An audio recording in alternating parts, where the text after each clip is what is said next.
estáis siguiéndonos desde casa, en lo virtual, y muy bienvenidas y bienvenidos la cantidad de gente que ha acompañado a María Negroni en esta semana Negroni que hemos vivido, yo creo que inolvidable y modificante para todos. Nos acompaña también Carlos Pardo, que es poeta, crítico, novelista y lector voraz, básicamente. Él ha estado aquí como escritor alguna vez, es amigo de la casa y volverá. Y María ha culminado hoy, como sabéis, estos 3 días de seminario poético, ese acto que triunfamos con la residencia, que charlé yo con ella, que la escuchamos leer sus poemas.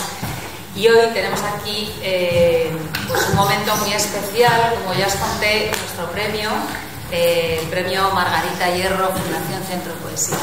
José Hierro, que es en su 7ª edición, lo ganó en el año 23, se falló, el 24 se presenta siempre, la primavera siguiente al fallo, que es en noviembre, y lo ganó con este maravilloso libro, Utilidad de las Estrellas, que supongo que habréis leído, o si no, que no os vayáis sin él, porque es un libro excepcional.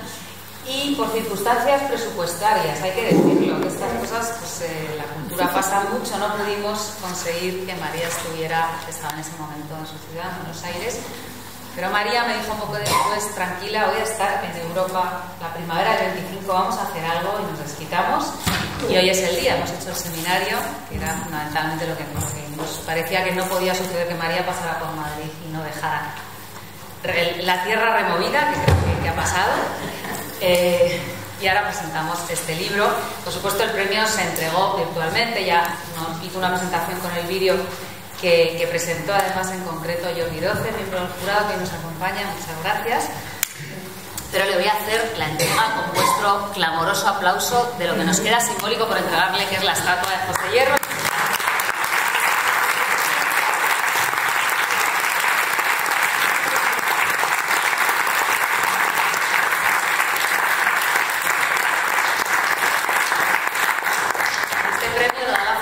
Lo sostiene desde hace muchos años el Ayuntamiento de Getafe, ante nuestra casa donde estamos, y voy a leer, son 6 líneas, lo que escribimos esa tarde del jurado, en el acta, ¿no? El jurado destacó la alianza de una palabra austera, cercana al minimalismo, con imágenes intensas y fulgurantes de la mejor tradición expresionista que dialogan con los mitos y la historia.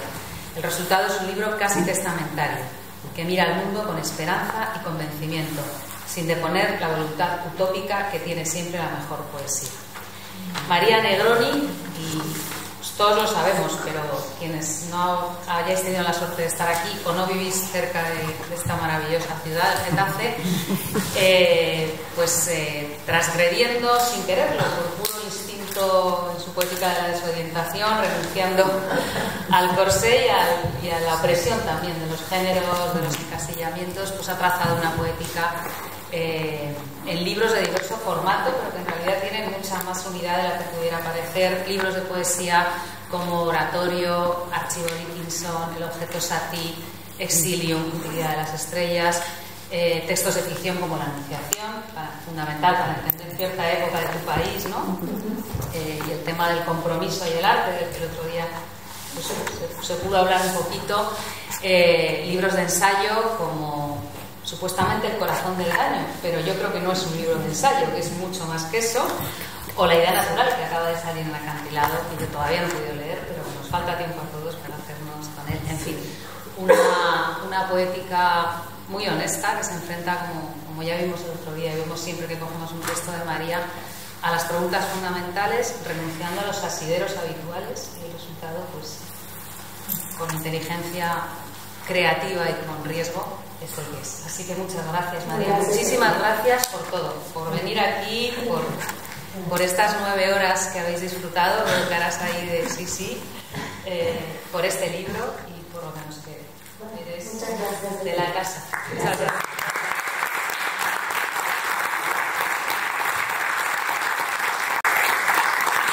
Bueno, muchísimas gracias por darme la oportunidad de presentar este maravilloso libro y de hablar con María Negroni, y también de venir aquí de estar con vosotras y vosotros.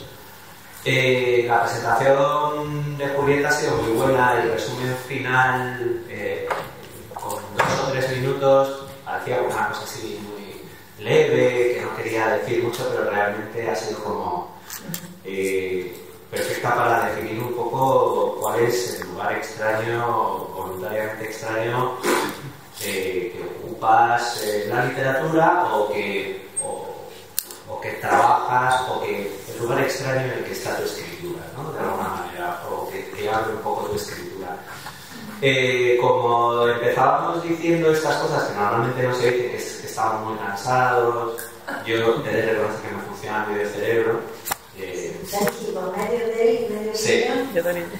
Podemos hacerlo. Y yo creo que lo importante aquí es que leas los poemas, eso siempre lo dicen los presentadores vagos. Creo que, bueno, me gustaría que fuéramos un poco, o sea, si te parece, voy comentando, vamos al grano, por cosas, no... A ver, yo lo que quiero decir es que, en fin, esto tampoco se suele decir cuando se presenta un libro. A mí me encanta este libro. Me parece uno de tus libros más emocionantes. Me parece que dentro de toda ese juego a una obra total en la que no te quieres encasillar, pues de repente puedes apropiarte de la obra aquí, o puedes hacer una crónica del gótico y llevarlo a un terreno mucho más afectivo y en el que se mete también la política. A la vez que hablas de la idea natural, por ejemplo, del concepto de naturaleza como esa gran convención, pero sin mostrarlo, ¿no? Siempre sugiriéndolo un poco. A la vez que están estos libros, tienes otros libros que son que creo que son más con los años, no sé si me equivoco, esto es un poco mi teoría, porque ya en Islandia, en uno de tus primeros libros, está esa parte de muchísima emoción. Es como si hubieras de repente, pensando en la voz del año y pensando en este libro, creo que son libros donde la emoción se ve de una manera mucho más clara, sin abusar, sin ser cursis, negando cualquier exceso verborreico, siempre y tampoco jugando al pudor. El jurado habla muy bien de minimalismo, pero hay una especie de juego, no sé, igual que El corazón del daño es un libro que para mucha gente es un ensayo, para mucha gente es una novela, y es un libro que también es escritura, es poesía, ¿no? Se puede decir, ¿a qué género pertenece El corazón del daño? Pues da igual, ¿no? O sea, es un género incierto, es un género que va creándose, que va descubriéndose según se va escribiendo. Y es un género que probablemente tiene mucho que ver con esa escritura que asociamos a la poesía, ¿no? Yo creo que este libro, y esto ya es una ida de olla, se me va un poco la cabeza, es otra persona con estas pulsiones habría escrito una novela de amor. Sí.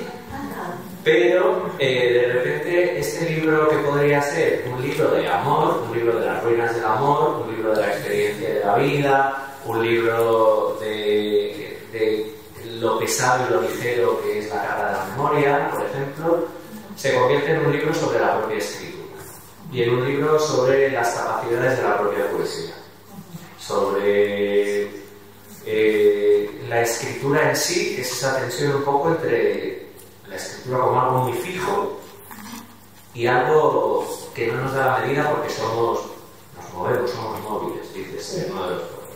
Bueno, antes de enrollarnos con más cosas, me gustaría, no sé si te parece que esto es una tontería, o ver esa pulsión un poco emocional que yo veo muy clara. O sea, yo veo muy clara en Utilidad de las Estrellas como esta reflexión sobre algo que podría ser una novela de amor se convierte en un libro sobre lo que es la potencia que tiene la propia escritura, el género que llamamos poesía, para dar medida de la vida, de la experiencia, etc.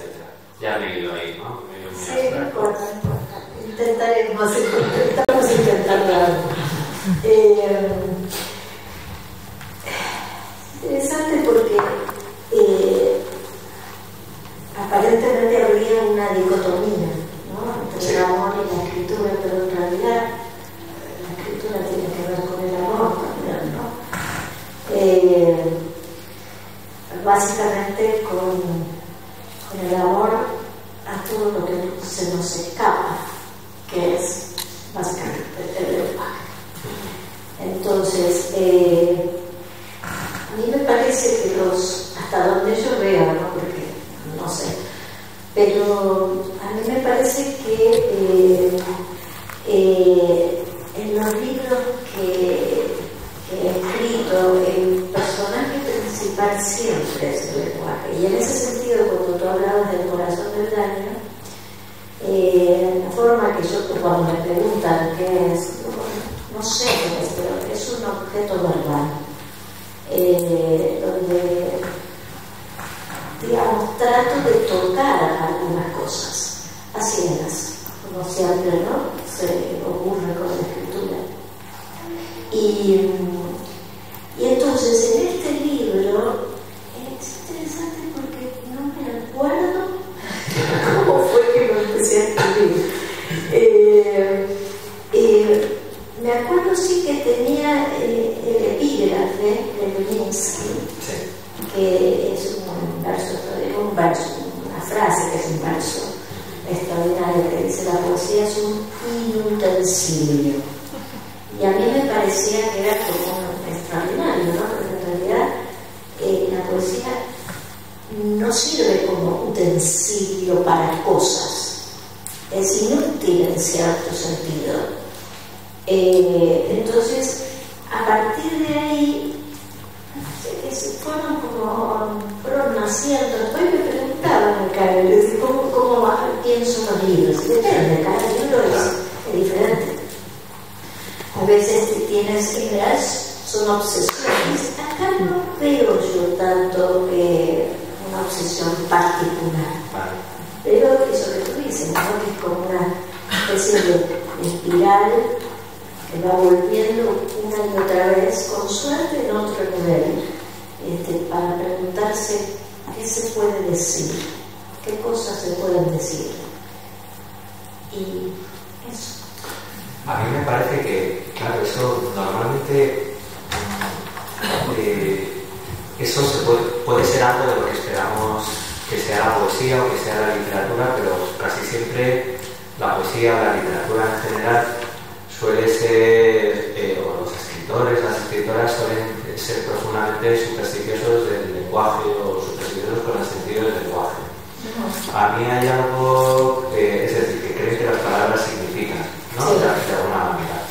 Y obviamente hay muchas sensibilidades y está también lo otro, ¿no? Yo creo que hay algo en tu poesía y hay algo en este libro que es como si la salvación o sea, el lenguaje es el único medio que tenemos para librarnos del propio lenguaje, ¿no? Exacto. Por decirlo de alguna manera. Hay una imagen muy bonita que son como los pájaros. Si uno piensa que las huellas de los pájaros es algo así como la primera escritura, ¿no? Si hiciéramos caso a Carlo Ginzburg o a alguno, diría las primeras escrituras son las huellas de los animales. Pues aquí tus pájaros están persiguiendo el cero de la forma, dices en uno de los poemas, están como deshaciéndose del lenguaje. Son lenguaje, sus patitas en la tierra son lenguaje, son escritura, Sí. son escritura, pero están deshaciéndose. Hay algo siempre como de movilidad, de tensión lo decía antes, con la fijeza del lenguaje y con la movilidad de la vida, que hace que todo tu libro, o sea, que está en casi todo tu literatura. Me estaba acordando, por ejemplo, en El corazón del daño hay una escena que me gusta mucho, que hemos hablado alguna vez, que es ese momento en el que casi la gran función, la gran lógica del lenguaje en vez de la superstición del sentido es la metonimia, quizás, es decir, el desplazamiento, la contigüidad. Las cosas significan por contigüidad, por cercanía, por la ambigüedad de lo que funciona a la vez, no solo en la poesía, sino en nuestra capacidad de hablar y demás. Y tú tienes una escena, un fragmento muy bonito en El corazón del daño, maravilloso, en el que la respiración, hay como un pasillo. Sí. Se escucha la respiración de la madre, Sí. la niña, narradora, convertida en niña, transformada o devenida niña, lo que sea, está viendo que hay una imposibilidad de que la madre vaya a cuidarla en un momento en que ella quiere que la cuide. Pero la propia distancia, el propio pasillo, funciona casi como una cercanía, como una continuidad o como una metonimia que hace que ella se sienta protegida en esa intemperie. No sé, es...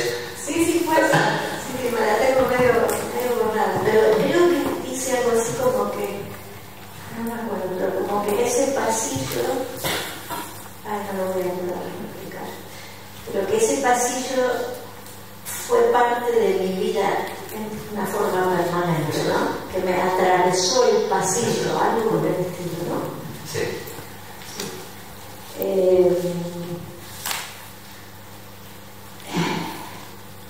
Me partí.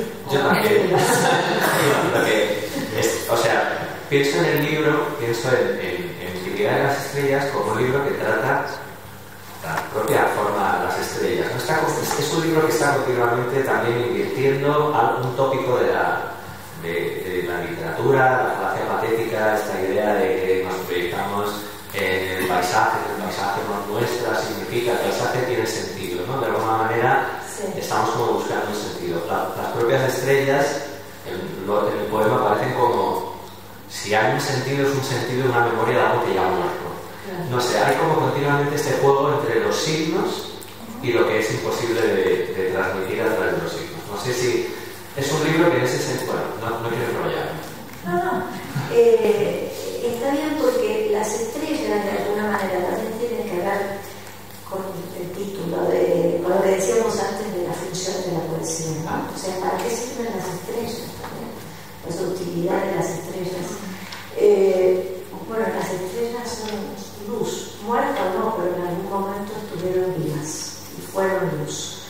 Entonces, eso es también la poesía, que se justifica a sí misma. La poesía se habla a sí misma, que hace preguntas al lenguaje todo el tiempo.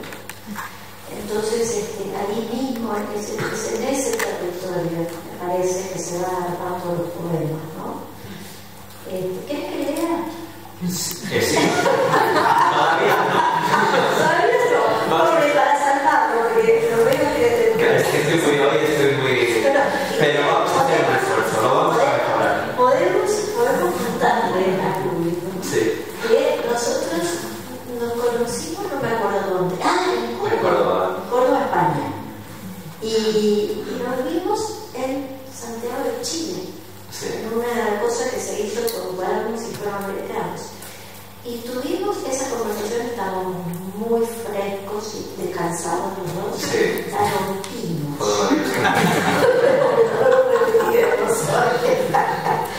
Pero hay la karma y...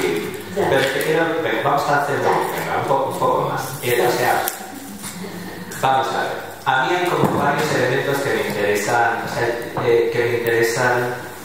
de esa reivindicación de la inutilidad y de la propia utilidad de la poesía como ese lenguaje que no es que sea impreciso, aquí no hay acertijo. O sea, es que pienso que hay muchos lectores que podrían interpretar este libro como un libro críptico, un libro donde hay acertijo, pero es un libro donde hay una precisión absoluta en la ambigüedad.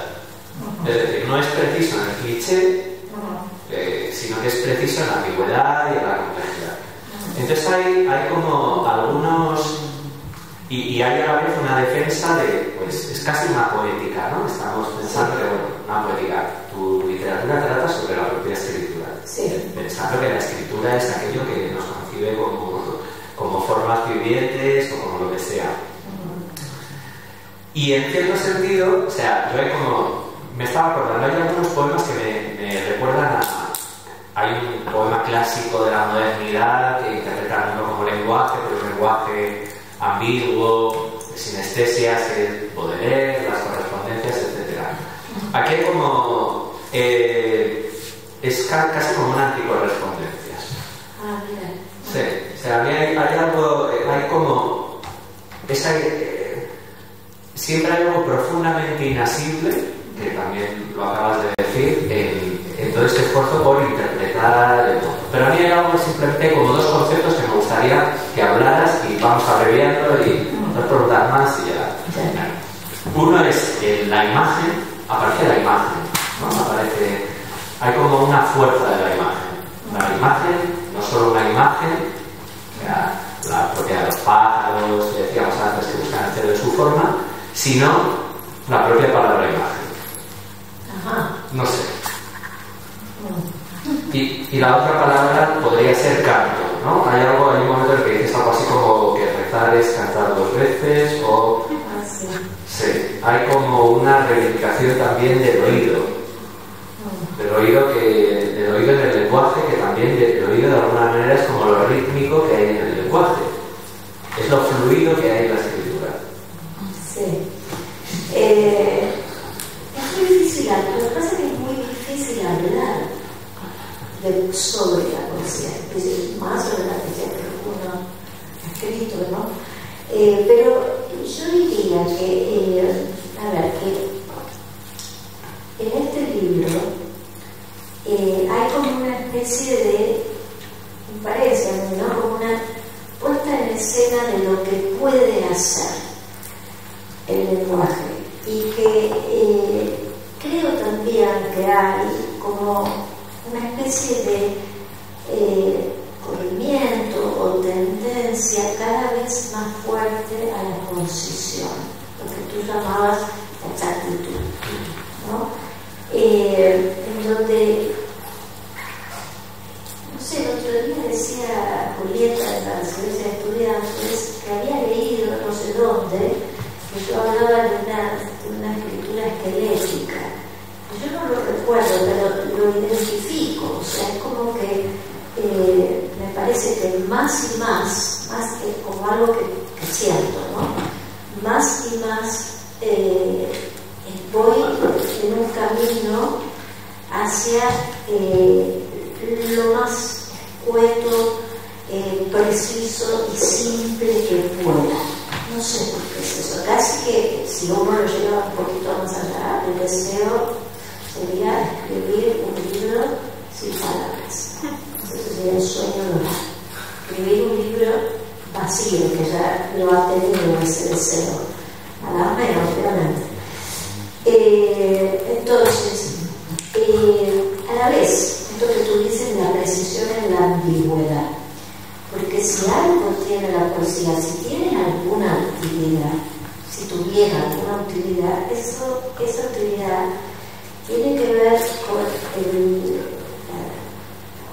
la cuestión de que el lenguaje nunca cierra, no hay equivalencia entre la palabra y la cosa, no la hay.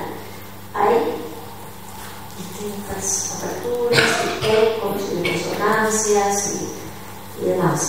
Entonces, al escribir, uno está haciendo, me parece a mí, sin quererlo, está logrando, casi diría que está dando al lenguaje una función política, que es el evitar que el sentido social, porque la poesía, como decía Renata Pizarro, ¿no? Una palabra dice lo que dice y además más y otra cosa. Eso es como si tiraras una piedrita al agua de un estanque y eso empieza como a hacer círculos concéntricos cada vez más grandes, y a eso hay que sumarle que la persona que lee además llega a eso y a su vez hace sus propios círculos concéntricos, ¿no? Y interpreta o imagina sentidos que son múltiples, diversos, múltiples, ¿no? Y que no se pueden cerrar, que todo, en realidad, todo discurso autoritario es dogmático, quiere cerrar, quiere el sentido cerrado. La poesía está en contra de eso, está dentro de la esencia misma de la poesía. Entonces, sobre lo demás, qué sé yo, ahora me necesitas ese verso, cantar y rezar 2 veces. La verdad que ni me acuerdo que lo escribí, pero me parece muy hermoso. Diría que es verdad. Y cantar, escribir, es la plegaria.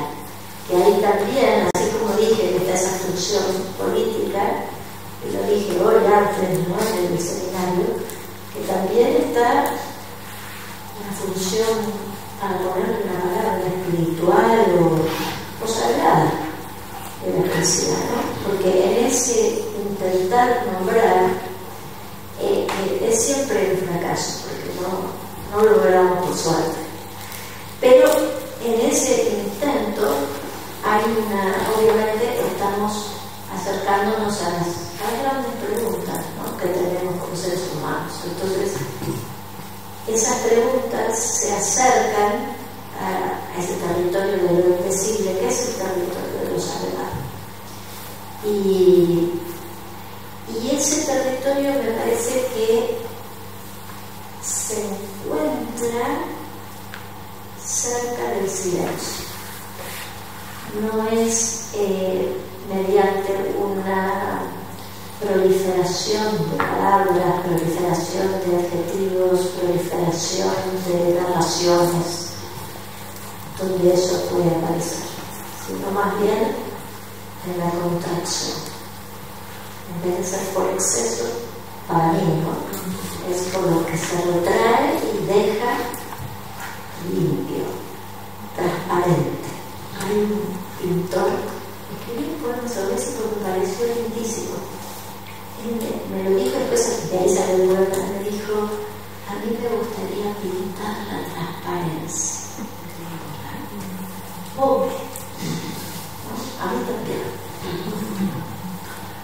A mí me gusta, lo que me parece más especial también de tu poesía, de tu escritura, es que jugando a esta retracción y con la reacción del silencio, también hay mucha poesía que se siente profundamente atraída por el silencio y puede acabar siendo una especie de elocuencia de lo breve, con unas fórmulas, igual que una poesía verborreica, etcétera, etcétera, etcétera. Riesgo siempre en todas partes, ¿no? Sí. Pero me parece que lo acabas de decir de alguna manera, ¿no?, con esto de este verso de cantar y rezar 2 veces, es verdad.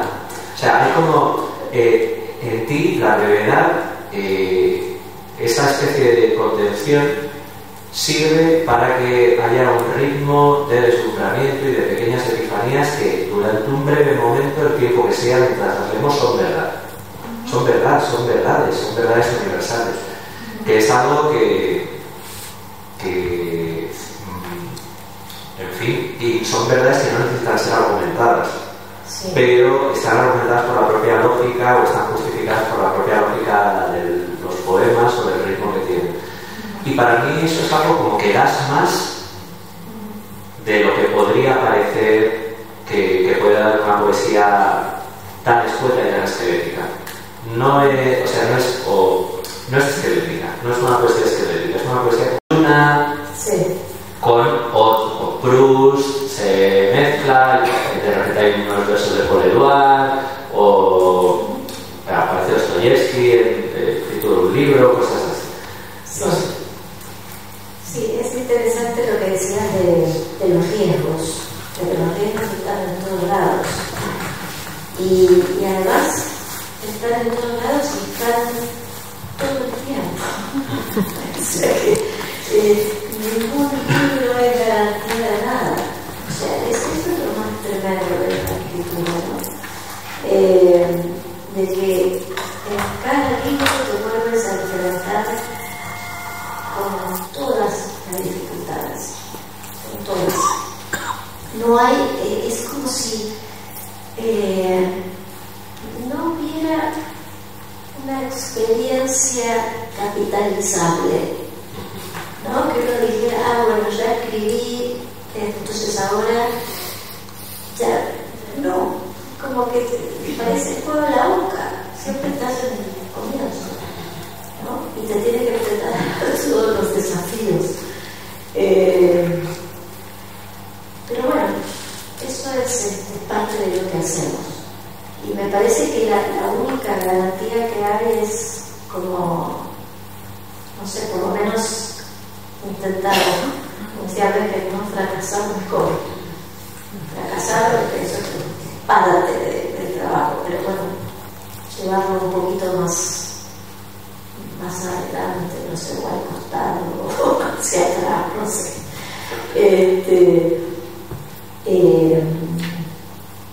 Sí. Sí, es un buen final para una conversación. ¿Te apetece leer? Sí, por favor. Sí. Para mientras tú lo buscas, yo leo.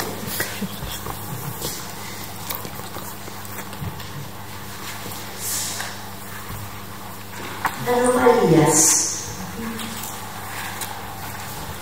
Como si hubiera una letra imposible de leer, una letra como versión fallida de otra letra, experta en el arte de lo inútil, a la vez desierto en la voz y voz en el desierto. A esto lo llamamos errancia iluminada, biblioteca huérfana, extrafalaria invención de la muerte. El resto es luz, a la espera de ser luz. Dios, a la espera de ser Dios. Arena fértil, para enterrar la discrepancia muda de las cosas. Se oye una voz abrupta, la enunciación de un niño rey sin ninguna corona. Es el alba que vuelve, iletrada, gloriosa. Dostoyevski lee a Hegel en Siberia y rompe a llorar. Y es otra vez el sueño de un libro de arena en la arena. Otra vez el viaje de una ausencia plena a una palabra ausente. Desiertos, desde que el cuerpo es cuerpo. Y esa porfía de un corazón desoído por todo inventario. La muerte es un abrazo, dijo la muerte. Y después nada. Años tan densos de pájaros, de noche, lunas sin propósito. Nadie lee 2 veces la misma fábula.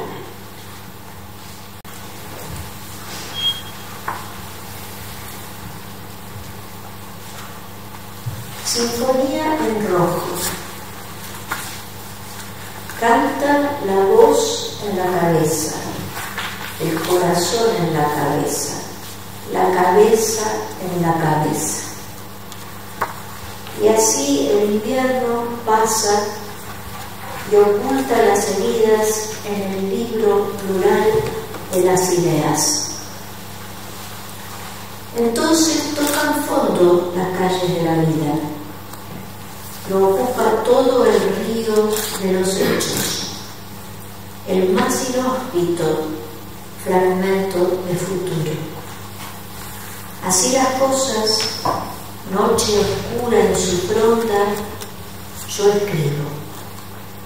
Yo entierro la fiebre de altísimas notas que duelen en la carne.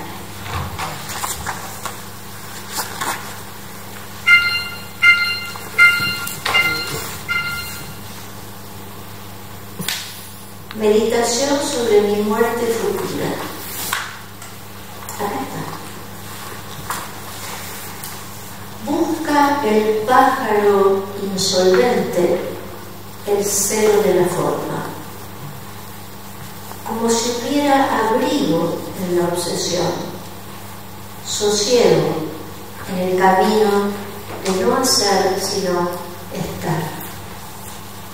Y de ese modo se aviene a la quietud, se concentra en subir a lo que baja, como vestigio paradójico del canto. Nada más ocurre. La noche escande el íntimo naufragio, deletrea en silencio la ausencia que se toca.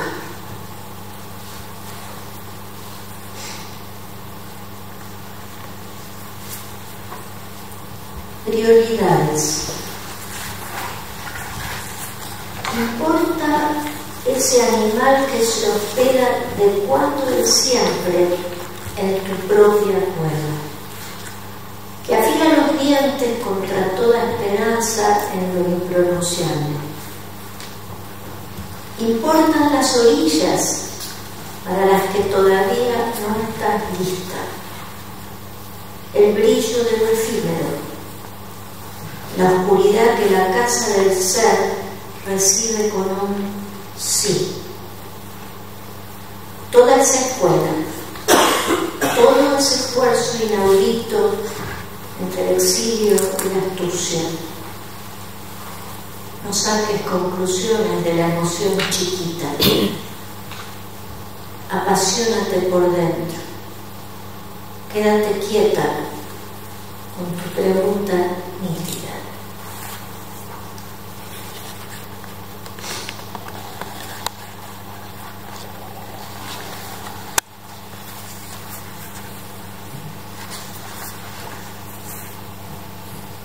Durante mucho tiempo me acosté temprano. En el sueño que está teniendo la luz, la infancia se está rompiendo. La biblioteca filial también. Alguien dice, un sueño es un fuego que se enciende y se apaga según medida. Todo es siempre distinto, sin interrupción. El mismo río, otras y otras aguas. La escritura sin nadie, la pena originaria. En el sueño que está teniendo la luz, los dioses hacen del miedo un señuelo, del malestar una fe.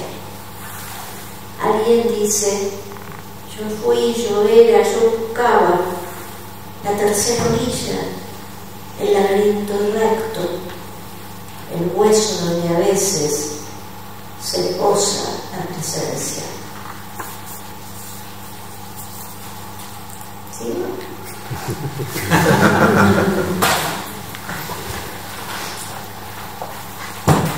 Discurso de la Sibila. La noche no se parece a nada. Va y viene entre un árbol caído y una rosa en ciernes. La rosa trae un azul al centro de las preguntas. No te distraigas con las espinas. Cualquier amor es todo y es nada. Cualquier ineptitud, una gracia. Hay una luz indemne en el jardín del deseo, una botánica abierta a la incertidumbre. La rosa escribe, se perfecciona con el fracaso.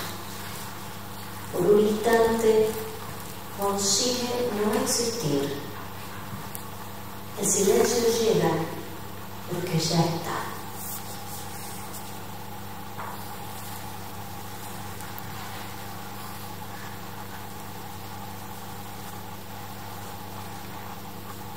Códex del vuelo de las aves.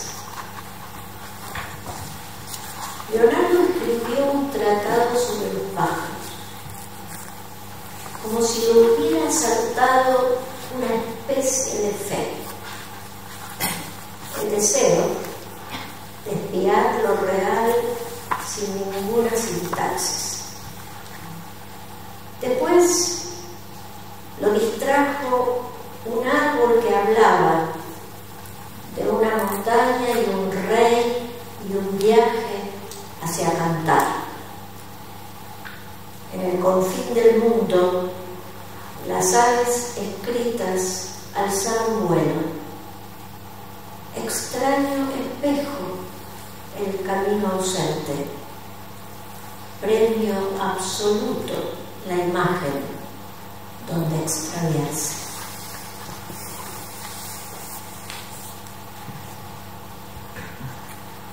Escena de traducción. Calla de repente la huella materna.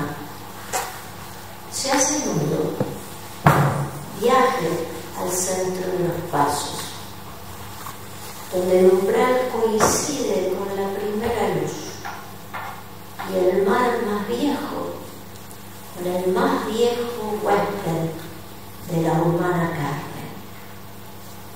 Callan el desamparo y el sentido. Los dioses juegan con la ceniza que seremos. Música rara el idioma. Escribe plegarias a nadie. Deja mensajes blancos a la luz que no cesa.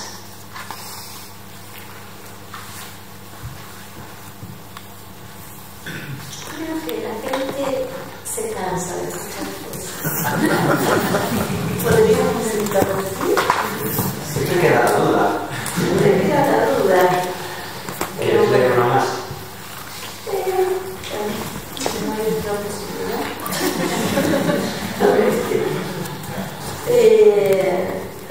Guía de los reflejos. Ahí bien. Todo lo que tiene que venir, vendrá. Todo lo que vino, tuvo que venir.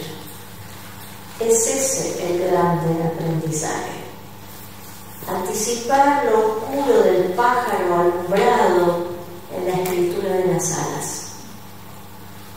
No tengas miedo de la altura que no termina de llegar. No sumes al exilio la palabra exilio. No le des de beber su propia sed de realidad y prodigio. También imprime un silencio en la cicatriz, una esquina en la idea